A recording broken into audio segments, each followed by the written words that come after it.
Pemirsa, Presiden terpilih Joko Widodo menegaskan pentingnya revolusi mental untuk memajukan negeri ini. Revolusi mental ini bisa didapat melalui pendidikan yang menitik beratkan pada pembangunan karakter, sikap mental, dan budi pekerti.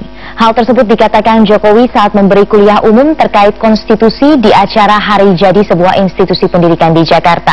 Jokowi didaulat menjadi pengisi materi kuliah umum usai mantan wali kota Solo ini menerima penghargaan dari penyelenggara acara sebagai tokoh pemerintahan terbaik pilihan masyarakat.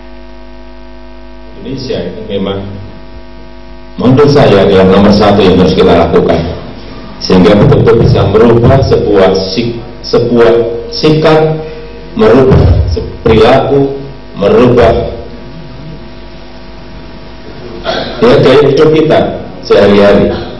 Karena apapun sebuah negara itu harus manusianya harus ada karakternya, harus ada identitasnya, harus ada jati dirinya yang jelas bahwa inilah Indonesia, inilah orang Indonesia, inilah manusia Indonesia. Dan itu yang sampai kita mulai kehilangan. Saya pernah mengatakan perlunya kita sebuah revolusi mental. Seperti apa sih sebetulnya yang ingin kita lakukan untuk ini?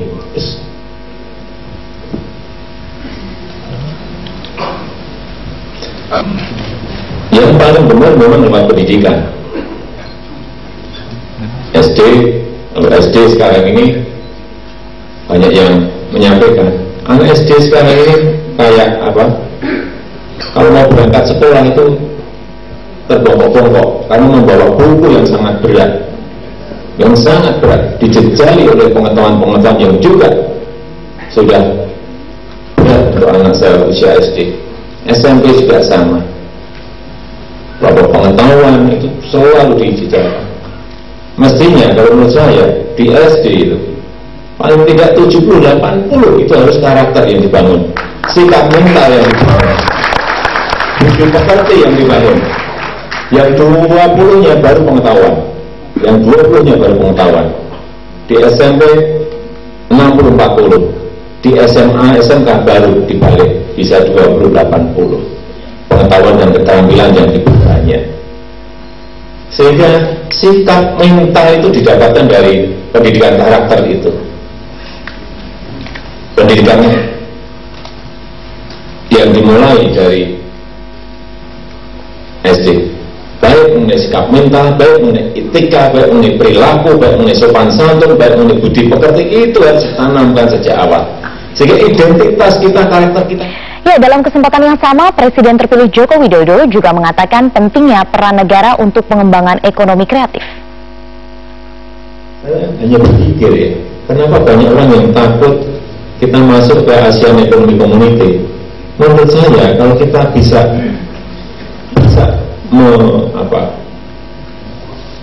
menseleksi produk-produk kita yang punya kompetitif, punya daya saing, punya kompetitif harga, punya daya saing yang tinggi, saya kira kita justru bisa menyerang ke sana.